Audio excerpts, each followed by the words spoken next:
Good evening and welcome to Nitzutzes HaParsha, sparks or tidbits of Torah knowledge on the weekly Torah portion. This week we begin a new book, the book of Shemos, which in English is referred to as the book of Exodus. Actually, it's not an incorrect name. It's a name that's used by our sages referring to this book as Chumash HaPikudim, Sefer HaPikudim, the book of the Sefer HaGeula, the book of redemption. The name that we use most often, Shemos, simply means names. As it starts off by saying, Ve'ela Shemos b'nei Yisrael habayim Mitzrayim. These are the names of the children of Israel who have come to Egypt.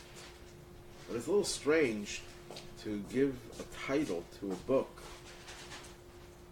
to use the word names as a title.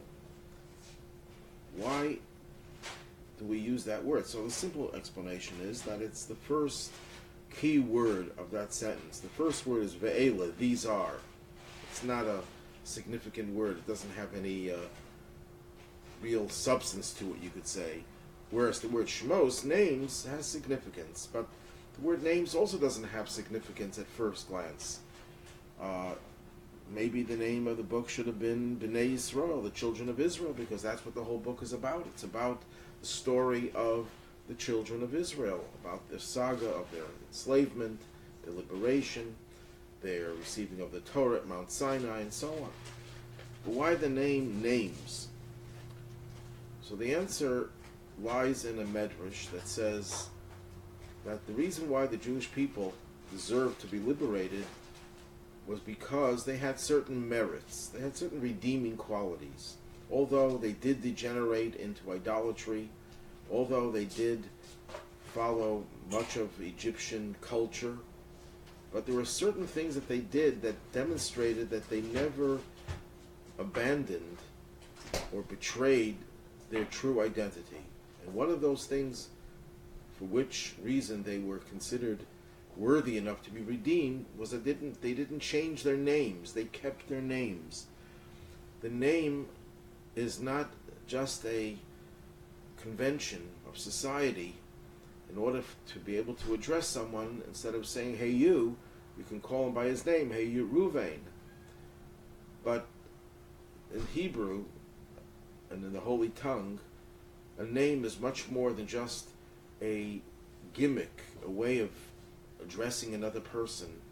We're told that the name represents your neshama, your soul, and its connection to your body. That's why there's a custom that if a person faints and the conventional means of reviving the person who had fainted do not work, you whisper his Hebrew name in his ear, or her Hebrew name in her ear, and that will cause the person to awaken. What does that mean? Since the name represents the link between the soul and the body, and if the link is tenuous, somehow it's like a wire that's somehow not allowing the juice to go through. You have to wiggle the wire a little. Well, how do we wiggle the wire, that connection? We do it by whispering the name, because the name is the connection. We also find that if a person is very ill, seriously ill, on the verge of leaving this world, there's a ceremony in which we add a new name. The way we do it is, let's say if the person's name was Avraham, so instead of just we call Avraham, we add a name, let's Chaim Avraham. The new name is always first. Some people make the mistake of putting the new name afterwards, because that becomes the primary name of that person. What does that have to do with a person's recovery? Because if it was deemed that the person whose name was Avram was not going to have his soul connect to his body, we give the person a new name, a new channel of life. At any rate, the fact that they didn't change their names means that they didn't allow their essential identity to be altered. Yes, they did change in many ways, they did degenerate, but their essence remained pure, and for that reason they were deemed worthy of being liberated. when we take the name Shemos, which means names, it is said that the word Shemos is an acronym. Shnayim Mikra ve'echad Targum. 2 times reciting the scripture and once the translation. The Torah has been translated by Unclus, one of the great Talmudic sages, a convert to Judaism, a nephew of the Roman emperor. And his translation has been accepted as not just being a good translation, but a divinely inspired translation. And according to Jewish custom and Jewish law, every week we're supposed to read the Torah portion twice, each verse twice, and once the Aramaic translation. In the early days of the Second Temple, they actually, when they would read the Torah, they would actually have it translated publicly into Aramaic, which was the vernacular of that time. But we still have that custom of reading the text twice and once the translation. And that's all hinted in the word Shemos. So that tells you that the power that we have to get out of this exile that we're in derives from the Torah. It derives from the Torah in its original and also in its translation. What does that mean? It means that it's not enough for us to have Torah in a position where we keep it on a pedestal. We put it above us, something that is above and beyond us. We also have to translate it into the language of exile. We have to see to it that Torah informs us even as we are in exile. One other hint in this verse, if you take the last letters of the first 5 words, those letters form the word Tehillim, the word in Hebrew for the book of Psalms. Again, it alludes to the power that we have in the recitation of Psalms, that the Psalms carry within it a tremendous power. It could bring healing to people who are not well. It can bring prosperity to people who are poor. And the most important thing is that it can bring redemption to those who are in need of redemption. So we have all of these different hints in the very first word. What does the Torah portion begin with? These are the names of the children of Israel who come to Egypt together with Jacob. And then it lists all the 12 sons of Jacob, including Joseph, about whom it says he was in Egypt. What is that telling us? Of course he was in Egypt.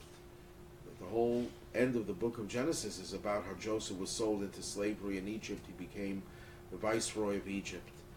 But Rashi says that it's to teach you that he's the same Joseph who was the shepherd of his father's sheep, the same Joseph who became a king in Egypt and remained faithful, remained as righteous as he was in his early life.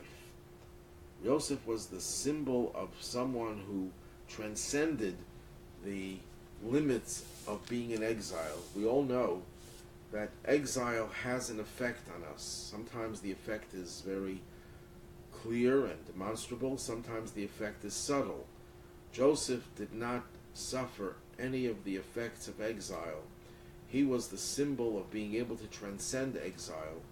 And that's why ultimately he was the one who gave the secret of redemption to his brothers, who later on passed it down. And when Moses came to announce God's declaration that he's going to redeem them, how do they know that Moses was for real?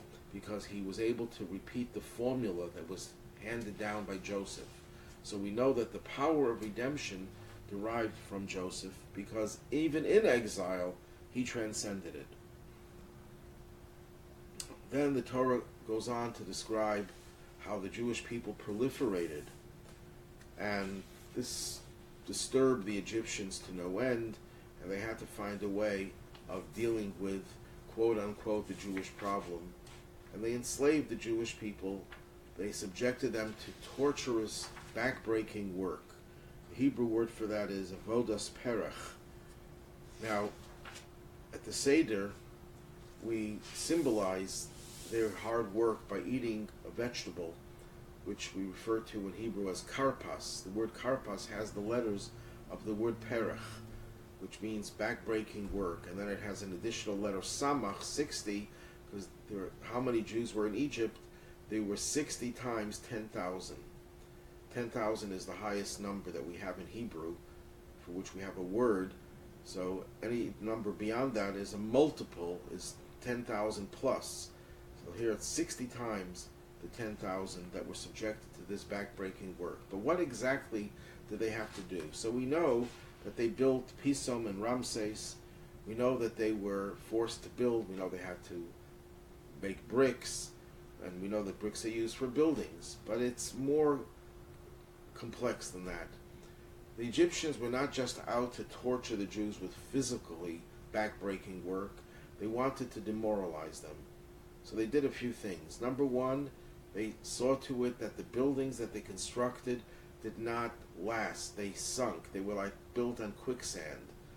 And even if you're a slave, God forbid, and you're subjected to hard labor, but if you see the fruit of your labor, you see how you constructed something solid, something enduring, it takes away some of the pain.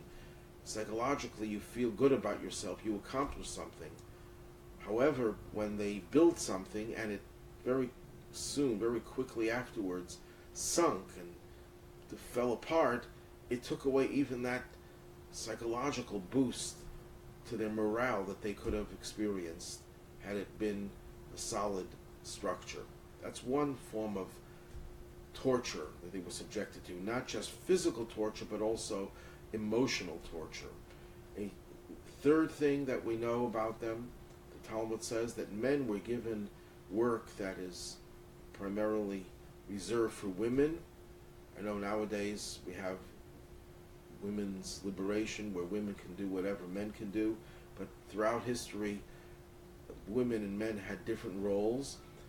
Without going into whether that's good or bad or why it's proper or why it's not proper, the reality was that men and women had different roles. So what they did is they, in addition to all the hard labor, in addition to all the psychological pain that they caused them, they also made sure that men would do women's work and women would do men's work. In other words, they made people do things that were contrary to their nature, so they could not even enjoy and have any satisfaction in what they were doing. All of this was part of the tactic that Pharaoh used to try to crush the spirit of the Jewish people. Now, why would that prevent them from multiplying? That would seem to be the problem. He was afraid of the proliferation of the Jewish people. So one explanation is they so demoralized the men that the men were ready to throw in the towel, so to speak, and give up bringing children into the world. So much so that later on, when they decreed that all the boys be thrown into the Nile, the leader of the Jewish people, Moses' father Amram, divorced his wife. He said, why would we bring children into this world to have them thrown into the Nile? But even before that, the men were so demoralized that they did not want to have children.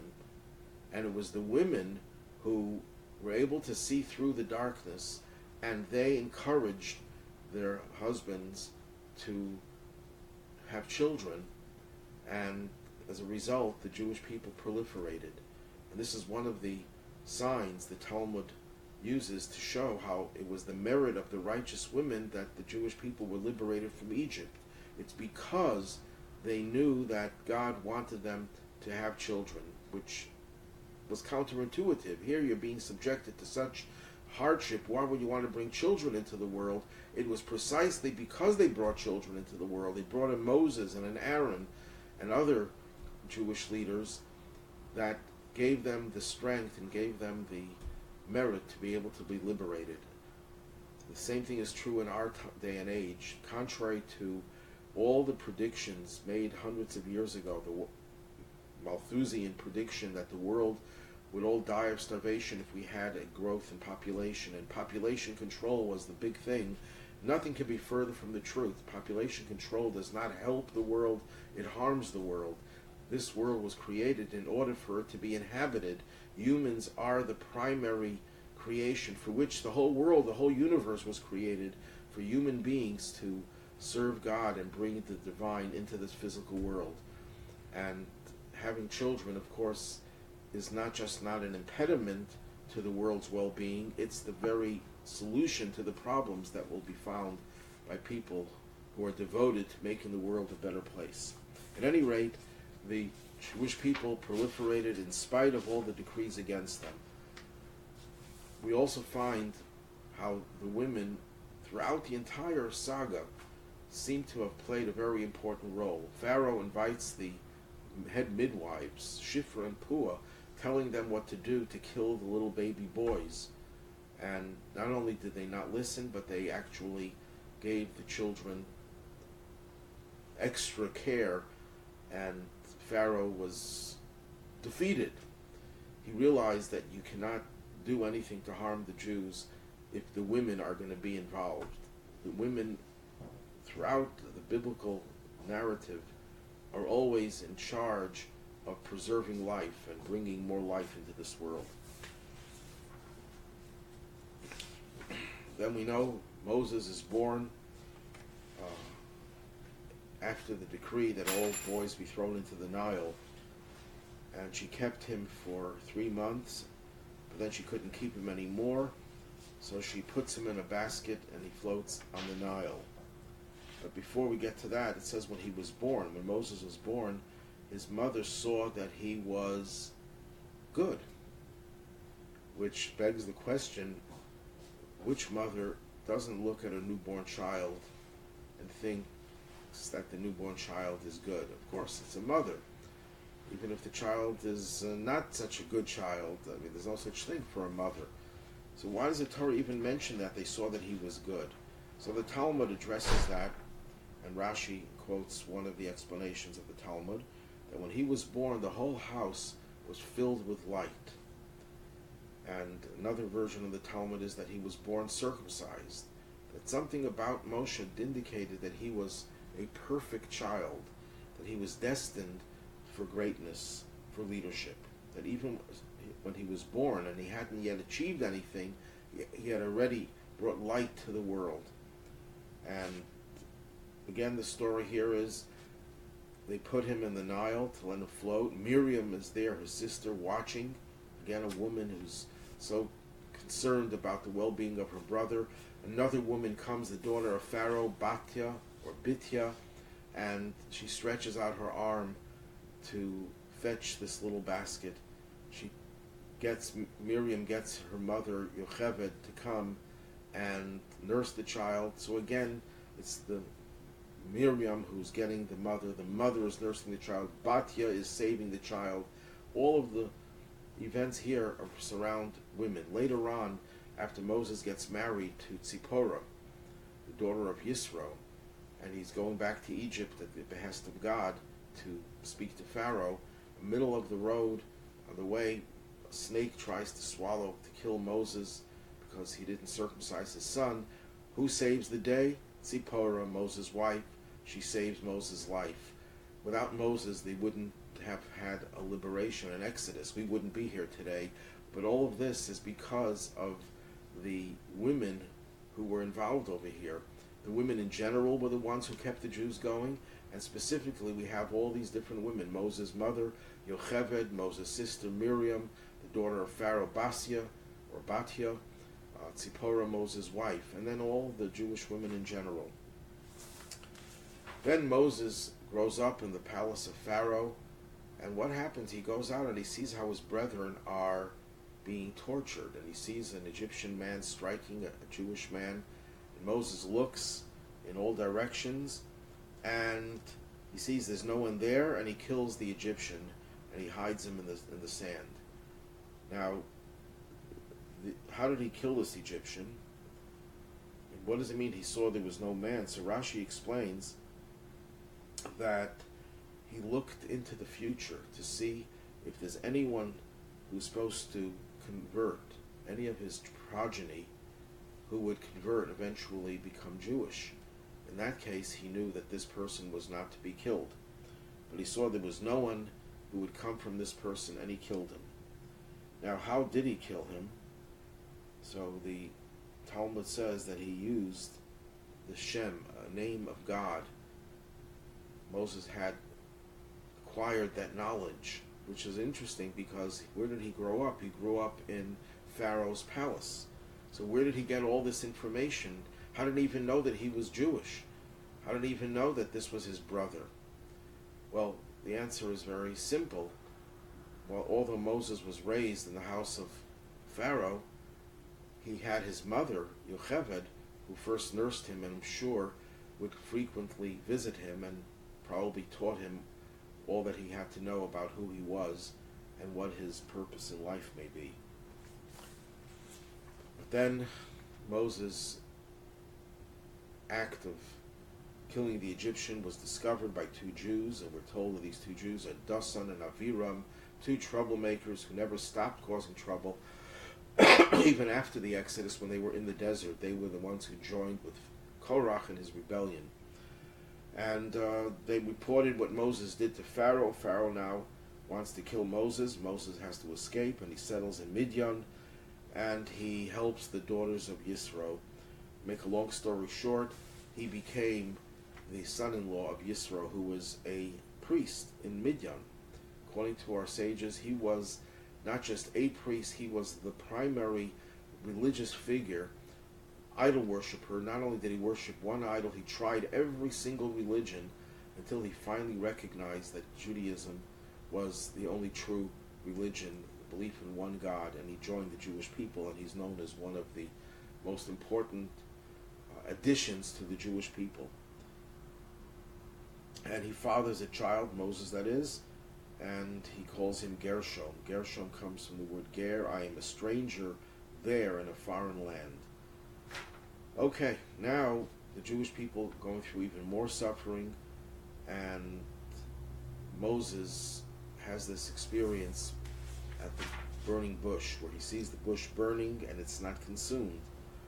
And this is where God reveals himself to Moses and tells him to go to Pharaoh to demand that he should let the Jewish people go so they may serve God. Now, why did God choose Moses specifically?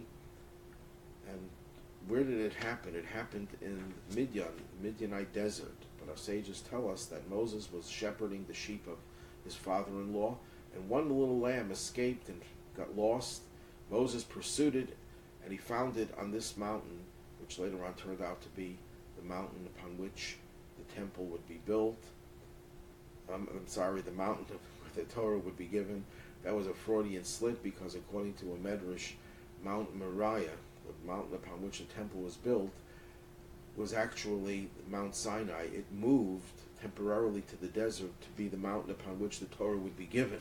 So what I said was not totally wrong. But anyhow, this is the mountain upon which the Torah would eventually be given, and this is where God makes his first appearance, you could say, to Moses and delegates responsibility to be the redeemer of the Jewish people. But why did God choose Moses? Because he ran after this lamb until he found the lamb, picks it up, caresses it, and shows tremendous concern and empathy for this little creature. And God says, just like you know how to take care of my little creatures, you showed the ability and the care, so too shall you be the leader of my people. And Moses was therefore chosen. So this is the second heroic act of Moses. First heroic act of Moses was one of gevura, of judgment. He was ready to defend his brethren by killing the tormentor, the one who was beating the Jew. That's an act of gevura. But sometimes a person could be a zealot, not because they're so concerned and so conscientious and so filled with compassion, and that's why they couldn't tolerate, but maybe it's because they have a very, very strong personality, they have violent personality, and they take this opportunity to express it. Well, here God sees Moses in the opposite mode, in the mode of kindness, in the mode of running after a little lamb, a little creature, a little helpless creature, till he found it to take care of its needs. So Moses demonstrates his concern for others in two ways. One, fighting against evil to protect the innocent. Another one is pursuing the creature to help bring it back to its flock. And that's why Moses was eventually chosen, and at this point, to be the leader. Moses, of course, demurs. He doesn't want to be leader. He gives all sorts of excuses. And one of the things he says, who are the Jewish people? Why should I take them out? Moses says to God, this is in chapter 3, verse 11, who am I to go to Pharaoh, and will I take the Jews out of Egypt? What did he mean by that? The first part was, who am I? He didn't feel he was worthy. Number two, he says, even if I am important enough to be able to lead them, are the Jewish people worthy of being liberated? And God responds to both of his arguments. The first argument, that who am I? God says, I will be with you. And this is the sign that I have sent you, because when you take this nation out of Egypt, they will serve God on this mountain. And the question is asked, what kind of explanation is that as to whether the Jews are deserving? God is saying they're deserving because they will serve me on this mountain in the future. So there are many different explanations. One explanation is that Moses knew that the Jewish people would perhaps not show faith that God was really trying to take them out of Egypt. And if they lacked emunah, if they lacked faith, they were not worthy of being liberated. Talmud actually says that the reason why they were liberated was because in the merit of the women and the merit of emunah, of the faith that the women had. They knew they're going to get out of Egypt. But that was not necessarily true about the men. They were lacking in their faith. So God says to Moses, you can't blame them for lacking in their faith. Look what they're going through. But when they will serve me on this mountain, then everyone will believe. Because what happened on Mount Sinai was an unprecedented historical event. Unparalleled and unprecedented. Because it was the only time in human history where an entire nation witnesses the revelation of God when he gives them the so-called Ten Commandments. And then their faith will be not some tenuous faith, some superficial faith, but they will have witnessed with their own eyes, and that will make them believers forever. So if you're worried about their faith, right now they may be lacking, but they will get that faith when I communicate with them at Mount Sinai. And to make a very long story short, Moses is arguing with God, and God is arguing with Moses. Another argument, Moses says that send someone else, send my brother Aaron. And God says, no, Aaron will be very happy. There's no jealousy there. You know, this is the first time we see brothers not showing any jealousy, because we know Cain and Abel. Cain is jealous of Abel. We know Noah's children. It's not explicit in the text, but we know that there was a certain amount of jealousy there. Yitzchak and Yishmael, there was jealousy. Yaakov and Esav, there was jealousy. Yosef and his brothers, there was jealousy. And in all these cases, it seems that a younger brother usurps the role of an older brother, and there's good reason for the older brother to be upset. Yet over here, Moses is the younger of the two brothers, and he's taking the role of leader. Aaron was a much more eloquent speaker. Aaron didn't have the speech impediment. Aaron is older. And yet, what happens, God says he will see you and he will rejoice in his heart, which commentaries say mean, not only will he be happy externally and show as if he's not jealous or he's not upset. No, inside his heart, he will be so happy that you were chosen. There's no one like Aaron in terms of his overt love that couldn't be in any way compromised, even by him losing that special role that was given to Moses. And God gives Moses certain signs that he could use about the staff turning into a snake, and so on.